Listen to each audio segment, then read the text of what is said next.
Cette semaine, nous parlerons enfin du personnage le plus attendu de cette série, Steve. Il est à l'origine de beaucoup de controverses dans la communauté, et on sait tous pourquoi. Aujourd'hui, on va tenter de le faire débannir de Nantes, bienvenue dans Arrêtez de vous faire douiller. La mécanique principale de Steve tourne autour d'une Neutral B. Beaucoup de choses sont à savoir, donc je vous demanderai de vous accrocher pour la suite de la vidéo. Tout d'abord, sachez que le minage est un cycle, votre adversaire récupérera toujours les matières premières dans le même ordre. En revanche, et c'est méga important de le savoir, les cycles diffèrent suivant la surface sur laquelle il est en train de miner. Par exemple, sur BF, SBF et DF, il mine un peu de tout à une vitesse qu'on va considérer comme standard. Sur Yoshistory, TC et Smashville, votre adversaire récupérera du bois qui est légèrement plus lent à miner mais aussi un peu plus résistant. Sur Kalos, PS2, Holobastion et NC, votre adversaire récupérera de la pierre qui est encore un peu plus lent à miner mais aussi un peu plus résistant. Et enfin sur Lylat et quelques endroits d'Holobastion et Kalos, votre adversaire minera uniquement du fer qui est plus lent à miner mais aussi plus résistant. Vous l'aurez compris, cela veut dire que votre adversaire sera plus souvent amené à manquer de ressources sur des maps avec des matières longues à miner, mais une fois minés, les outils de Steve seront plus solides. Voilà, maintenant que ça c'est défini, je dois aussi vous dire que suivant la matière qui est minée, l'outil de minage n'est pas le même. Par exemple pour le bois ce sera la hache qui est aussi utilisée pour le up tilt. Pour la pierre, le fer et SBFBF ce sera la pioche qui est aussi utilisée pour le fer et le backer. Et pour miner la terre, les plateformes de Yoshistory et DF, ce sera la pelle qui n'est présente nulle part ailleurs dans son kit. Vous allez me dire, quelle importance dans tout ça? L'importance ici, c'est que les outils s'usent et se cassent à un moment donné. Si par exemple Steve mine sur Lylat, il va se servir de sa pioche, cela veut dire qu'il va se retrouver rapidement hors d'usage. Alors qu'à l'inverse, s'il est sur DF, Steve s'en fiche de miner avec sa pelle qui elle ne sera utilisée que dans ce but. Si vous souhaitez plus d'informations sur les maps à choisir ou non, je vous demanderai d'attendre la seconde moitié de la vidéo, j'en parlerai plus en détail. Pour le reste, j'ai d'autres informations. Steve récupère plusieurs matières premières. Lorsque votre adversaire veut crafter, il va utiliser les meilleures ressources qu'il a dans sa jauge. Par exemple, s'il dispose de 4 ressources en fer, il va faire en priorité des matières en fer. S'il a du diamant, ce sera du diamant, etc. Chaque matière influe sur la rapidité et la puissance de ses outils. Je ne vais pas vous faire un descriptif détaillé, dites-vous juste que plus la matière est précieuse et plus elle sera puissante. La seule exception étant l'or qui a comme propriété de taper plus vite et de subir moins de lag quand il tape sur un shield.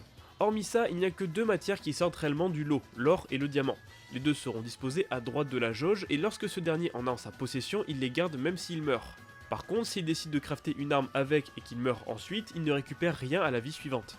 Autrement dit, quand un Steve est à haut pourcent, il ne va pas chercher à crafter une arme en diamant, il va à la place la garder pour la vie suivante. Si vraiment vous souhaitez connaître tous les détails des matières premières de Steve, je vous renvoie vers l'excellente fiche de Plintox que vous trouverez une nouvelle fois en description. Avant d'aborder cette douille, je dois vous parler du fonctionnement de la TNT.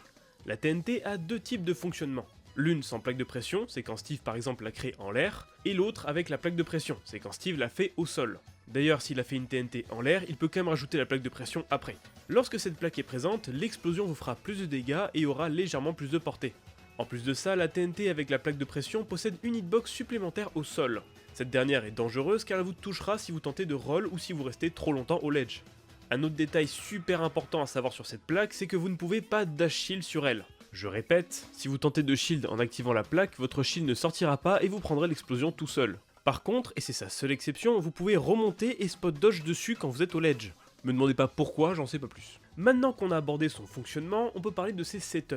Les Steve adorent mettre leur TNT au bord de la map, c'est donc ici qu'il faudra faire attention à la plaque. Normalement si Steve ne met aucune plaque, c'est que très souvent il va se mettre dessus pour faire un down smash. L'intérêt pour lui est de faire exploser la TNT et d'air dodge au moment où la TNT disparaîtra afin d'échapper à l'explosion. Pour y faire face, faites soit une roll, vous prendrez l'explosion mais vous serez loin de la blast zone, soit vous faites un jump air dodge, mais pensez à varier car sinon Steve pourra quand même couvrir l'option. Si par contre Steve met une plaque de pression, là on s'ouvre à un tout nouveau monde de setup. Si Steve met la TNT au bord et que la plaque de pression est à la portée de votre get-up attack, faites-en une, vous allez être protégé par votre invincibilité, si bien sûr vous en avez encore. Par contre, ne faites encore une fois pas que ça. Essayez par exemple de jump de temps à autre, voire même de roll afin d'être un peu plus ambigu sur vos options.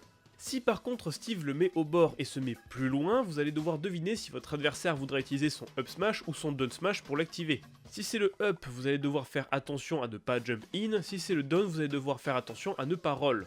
Pas de conseils à donner dessus, faites juste attention à cette situation de 50-50. Dernier cas de figure, si Steve le met sur la plateforme au-dessus de sa tête et que cette plateforme est basse comme sur SBF, il peut mettre un up tilt pour activer l'explosion. Dans ce cas là, restez simplement au bord et ne sautez surtout pas. D'autant plus que pour activer l'explosion, le up tilt doit être assez précis, donc si vous voyez votre adversaire galérer à trouver l'endroit, vous pouvez tenter de l'agresser. Vous la connaissez sûrement, c'est l'une des premières douilles du personnage, la back throw sur un bloc. En effet, votre adversaire peut poser un bloc au-dessus du ledge avec pour intérêt de vous faire rebondir dessus pour vous envoyer en bas de la map. Face à ça, pas de secret, il faut juste tech, mais pour avoir le bon timing, essayez simplement d'appuyer sur le bouton de shield au moment où Steve vous lance. Normalement ainsi vous aurez pile le bon timing et survivrez sans problème. Alors là en fait je suis un peu embêté car je vous conseille de tech, mais en fait pendant votre tech vous êtes trop lent et Steve peut quand même venir vous spike ou vous mettre un F-smash. Face à ça j'ai pas trop de solutions à vous donner à part d'essayer de ne pas vous retrouver au ledge au moment où il a posé le bloc. Le minecart ça fait péter les plombs, alors là encore on va devoir expliquer.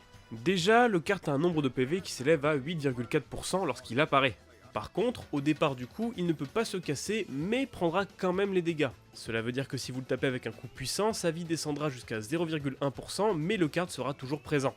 Une fois les frames d'invincibilité passés, le coup est moins fort et le kart peut se casser si vous avez un disjoint. Par contre, il faut se méfier car si Steve sort du kart, ce dernier ne vous tape plus mais vous grabe si vous êtes sur le sol. Ce qui lui permet de venir vous spike quand vous n'êtes pas assez rapide. Ici ça va être à vous de varier votre timing de sortie du kart si vous ne voulez pas vous retrouver spike. En fait je vais rendre ça plus simple pour tout le monde. Qu'il soit doré ou non, vous sautez par-dessus et en arrière, comme ça vous n'aurez plus à vous en soucier.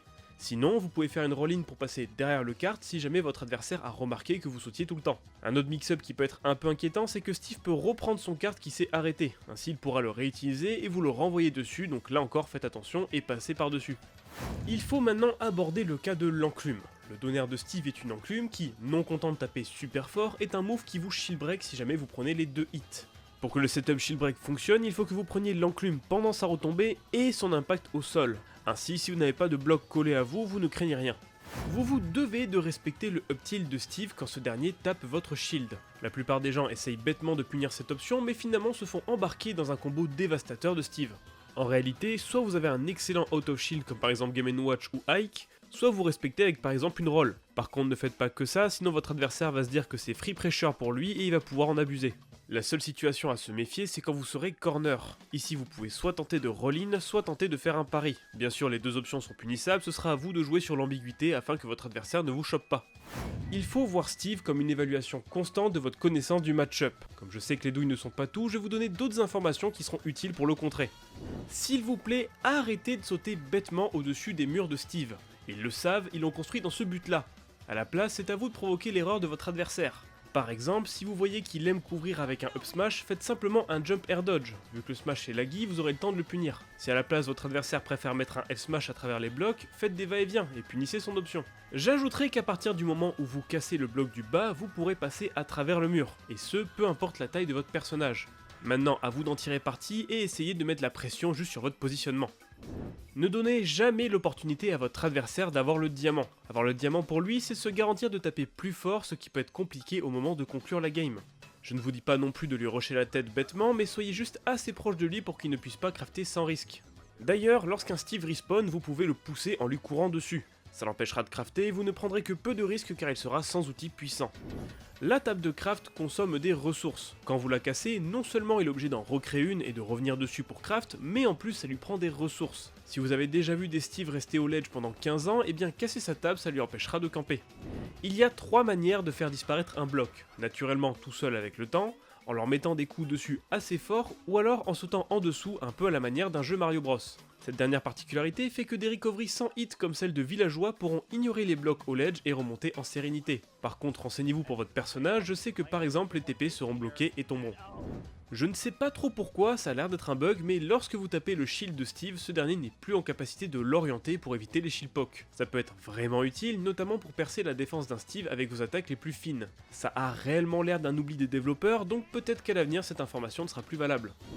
Vous risquez souvent de croiser la situation où Steve se met à vous jab et vous fait traverser tout le long de la map avec. Pourtant vous n'avez que à SDI pour sortir du combo. Pour les persos fast faller à bas pourcent, faites une SDI in, pour les autres faites une SDI up.